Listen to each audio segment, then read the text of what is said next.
तो vector product क्या है? दो तरह की वेक्टर प्रोडक्ट होती है। कितने तरह की? There are two types of. एक होती है स्केलर, एक होती है वेक्टर। तो हम पढ़ेंगे पहले कौन सी? डॉट या स्केलर प्रोडक्ट। ठीक, डॉट या डॉट और स्केलर, बोलो भाई, प्रोडक्ट। तो डॉट और स्केलर प्रोडक्ट किसे बोलते हैं? जब हम दो वेक्टर्स को मल्टीप्लाई करते हैं और उनका रिजल्टेंट एक स्केलर क्वांटिटी होता है, यानी प्रोडक्ट तो करी वेक्टर की और रिजल्टेंट आया स्केलर। मेरी बात समझ में आई कि नहीं आई? प्रोडक्ट की आपस में किसकी? वेक्टर्स की, और रिजल्टेंट क्या आया? स्केलर आता है। तो उस टाइम पर क्या कहलाता है? स्केलर या डॉट प्रोडक्ट, है ना। मैं कहता हूँ कि भाई जब पढ़ा रहा है टीचर तो उस टाइम पर याद करो, बजाय टाइम पास करने के लिए घर जाके तो क्वेश्चन करो, न्यूमेरिकल करो बाद में। तो क्या कहा भाई मैंने? स्केलर या डॉट प्रोडक्ट। तो क्या होता है डॉट या स्केलर प्रोडक्ट भाई? वह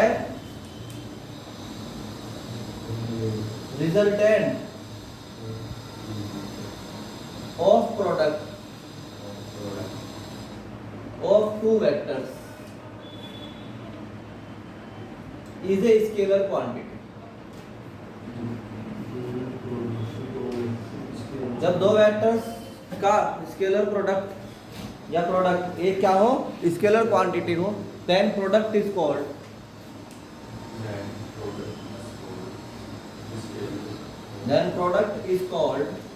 स्केलर प्रोडक्ट। स्केलर या डॉट प्रोडक्ट कहलाता है। आई कि नहीं आई बात समझ में? आ गई? Now let there are two vectors A and B. ये वेक्टर्स ऐसे हैं कि वेक्टर ए अगर ऐसे है तो वेक्टर बी ऐसे है, और ये एंगल कितना है? थीटा। तो ए की डायरेक्शन में बी का कंपोनेंट क्या होगा? B cos theta. बोलो भाई, अरे ए की डायरेक्शन में बी का कंपोनेंट क्या होगा? B cos theta. तो हम कह देंगे कि ए डॉट बी जो होता है वो होता है ए बी cos थीटा। इसे फॉर्मूले को याद कर लो। ए डॉट बी बराबर ए बी cos थीटा। ठीक, मान लीजिए कि आपके पास एग्जांपल है, एक एग्जांपल दिया गया है कि वेक्टर ए जो है उसका मैग्नीट्यूड है कितना? 5 मीटर। वेक्टर बी है का मैग्नीट्यूड है 4 मीटर, और उनके बीच में एंगल है 60 डिग्री। ठीक, then find the dot product या स्केलर प्रोडक्ट। तो we can say that A dot B equal होता है ए बी cos थीटा के। सो ए की वैल्यू कितनी है? 5, बी की वैल्यू कितनी है? 4 इंटू cos 60। तो ये हो जाएगा 5 इंटू 4 इंटू 1/2। 2 से 2 टाइम चला गया, देन इट बिकम्स 10 आंसर। आई कि नहीं आई बात समझ में? आ गई? इसका फिजिक्स में एप्लीकेशन क्या है? मैं क्वेश्चन कराता हूँ, समझ में आ जाएगा। मान लीजिए एक ऑब्जेक्ट है, उसके ऊपर फोर्स लगाया आपने कितना? F 10 न्यूटन का। ठीक, और वो जो है, चलो ऐसा करो, ये है फोर्स, ये F है ना। तो F फोर्स लगाया हमने कितना? 10 न्यूटन का, और डिस्प्लेसमेंट हुआ कितना? B equal to 5 metre. ठीक, एंगल था इनके बीच में कितना? 60 डिग्री। ये ऐसे हो गया, तुम किसी ऑब्जेक्ट को रस्सी में बांध के खींच रहे हो, तो खींच तो रहे तुम ऐसे, तो जमीन पर आ रहा, वो चला हुआ ऐसे।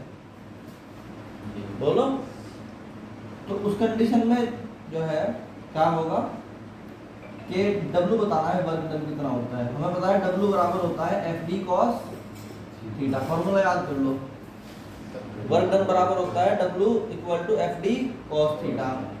सो we can say that F equal to W equal to F का वैल्यू कितना है? 10, D का वैल्यू कितना है? 5, और cos 60 यानी कि 1/2, then it becomes 25 joule. Work unit क्या होती है? जूल। वर्क यूनिट याद कर लो, क्या होती है? जूल। वर्क का फॉर्मूला क्या होता है? FD cos थीटा, जहाँ पर थीटा क्या है? Angle between F and D. कोई प्रॉब्लम? अभी हमें देखना है इसका dot product in the component form. मान लीजिए आपके पास वेक्टर ए है जो कि है ए x I plus A Y J plus A Z के, और वेक्टर बी है कितना, बी एक्स आई प्लस बी वाई जे प्लस बी जेड के। कोई प्रॉब्लम? दो वेक्टर ले लिए हमने, एक वेक्टर है ए और एक वेक्टर है बी। ठीक, अब आप देखोगे वेक्टर ए डॉट बी करना है, वेक्टर ए डॉट बी करना है तो इसकी मल्टीप्लाई पूरे के पूरे किससे होगी?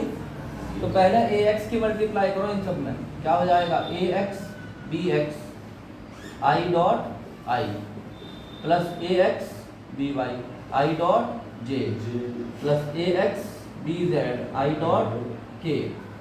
आई के नहीं आई बात समझ में? अब करो ए वाई की पूरे सब में, तो A Y B X J dot I plus A Y B Y J dot J and A Y B Z J dot K plus A Z B X K dot I plus A Z B Y K dot J plus A Z B Z K dot K. I बात समझ में आ गया, ए dot B. अब हमें ए आई और जे का कुछ करना है, we have to do something about I and J. I J I I, तो हम कहेंगे भाई देखो आई डॉट आई अगर है तो आई का मतलब क्या है, unit vector along X axis. तो आई डॉट आई का मतलब क्या हुआ, I is the unit vector along X axis and J is unit vector along Y axis and Z is unit vector along Z axis के जो है। तो हम कह सकते हैं भाई तीनों के तीनों जो हैं ये कैसे हैं, एक तो एक्स एक्सिस में जा रहा है आई, एक वाई एक्सिस में जा रहा है कौन, जे, एक जेड एक्सिस में जा रहा है कौन, के। आई बात समझ में? देन आई डॉट आई का मतलब होगा सेम डायरेक्शन में है तो 1, आई की वैल्यू कितनी होती है 1 cos 0, cos 0 की वैल्यू कितनी होती है 1, कितना हो गया 1 1 1 1, cos 0 1 होता है, याद रखना आज के बाद, ठीक है। और j डॉट j कितना होगा 1 1 cos 0, it is also 1, and k dot k कितना होगा, k dot k equal to 1 1 1 that is also 1। तो ये तो आगे तीनों जो है 1 होंगे क्योंकि इनके बीच में एंगल कितना बैठा 0 का। भाई अपने आप से अपने आप का एंगल कितना होता है, आई से आई का एंगल 0, जे से जे का एंगल 0, के से के का एंगल 0। बट अगर आप बात करोगे आई डॉट जे की, तो आई डॉट जे में कितना एंगल है आपस में, आई और जे में 90 डिग्री का, बोलो है कि नहीं 90 डिग्री का। तो हमें आज लिखेंगे 1 1 cos 90, cos 90 क्या होता है 0। तो अब चाहे आई डॉट जे हो, जे डॉट के हो, या के डॉट आई हो, या आई डॉट के हो, या जे डॉट आई हो, सब के सब क्या होते हैं, क्योंकि इनके बीच में एंगल 90 आ गया और cos 90 आ गया सब में, इसलिए सब के सब क्या हो गए 0। तो हमारे पास जो फाइनल चीज बचती है दैट इज ये बचता है, ये बचता है और ये बचता है, सेम वाले बचते हैं, बाकी सब खत्म हो जाते हैं। तो we can say that A dot B equal to A X B X, बहुत ही आसान फार्मूला है इसका, plus A Y B Y plus A Z B Z. एक एग्जांपल कर लो, मान लीजिए एक वेक्टर है, vector A equal to 2i plus 4j plus 6k and vector B है कितना 4i, या ऐसे ले लो i plus 2j plus 3k, और ये बताना है कि इनके बीच में एंगल कितना है। क्या बताना है भाई, हमें पता है कि a डॉट b बराबर क्या होता है A B cos theta. So cos theta कितना होगा a dot b upon A B, होगा कि नहीं होगा भाई, cos ए बी को यहाँ पहुँचा दिया नीचे हमने। इसका मतलब अगर हमें cos थीटा की वैल्यू निकालनी है तो हमें a डॉट b चाहिए। तो a डॉट b क्या होता है आई वाले का आई वाले से मल्टीप्लाई यानी कि 2 1 जा 2 प्लस जे वाले का जे वाले से मल्टीप्लाई दैट इज 8 4 2 जा 8 और के वाले का के वाले से मल्टीप्लाई दैट इज 18 सो 2 और 8 10 हो गए और ये कितना होगा टोटल मिला के 28। यहाँ तक कोई प्रॉब्लम है भाई? अब मान लीजिए वेक्टर ए का जो है मैग्नीट्यूड निकालना है तो वो होता है अंडर रूट में ax स्क्वायर यानी आई वाले का स्क्वायर कितना है 4 प्लस जे वाले का स्क्वायर यानी कि 16 प्लस 6 का स्क्वायर कितना हो गया 36। तो ये मिला के सारे कितने हो गए बोलो भाई 56। तो ये कितना आ गया भाई 56। 1 मिनट के लिए इसको लिख लो 2 इंटू 28। कोई प्रॉब्लम है क्या इसमें? नहीं ना, लिख सकते हैं 1 मिनट के लिए इसको। चलो अभी ओनली बी की वैल्यू बताओ। बी का वैल्यू क्या होगा अंडर रूट bx स्क्वायर यानी कि 1 का स्क्वायर प्लस 2 का स्क्वायर कितना हो गया 4 प्लस 3 का स्क्वायर कितना हो गया 9। तो ये कितना बचा अंडर रूट में सारे मिला के देखो जरा फटाफट कितना हो गया 14। ठीक, तो इसको बल्कि तुम ऐसा लिख सकते हो 2 इंटू 14 लिख सकते हो, कोई दिक्कत नहीं है। ठीक है, लिख लिया। तो अब ये कितना आ गया 14। नाउ यू नो दैट इस वाले फॉर्मूले के अंदर हमें वैल्यू पुट करनी है सारी की सारी cos थीटा वाले में, है ना। तो cos थीटा बराबर क्या मिलेगा जल्दी से बताओ।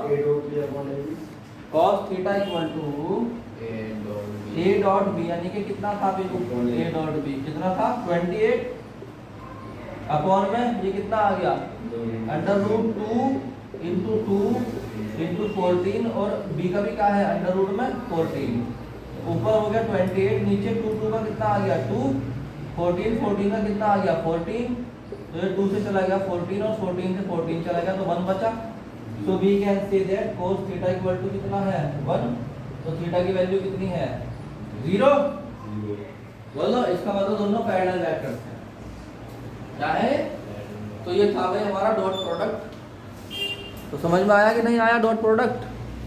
इसको नोट कर लो अच्छी तरीके से। एक ही लेक्चर में मैंने सब कुछ समझा दिया।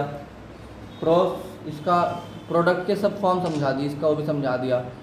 अब बाकी क्वेश्चन पे निर्भर करता है आप कितने क्वेश्चन करते हो, उस पर डिपेंड करता है। ठीक है नहीं है, हैं? चलो।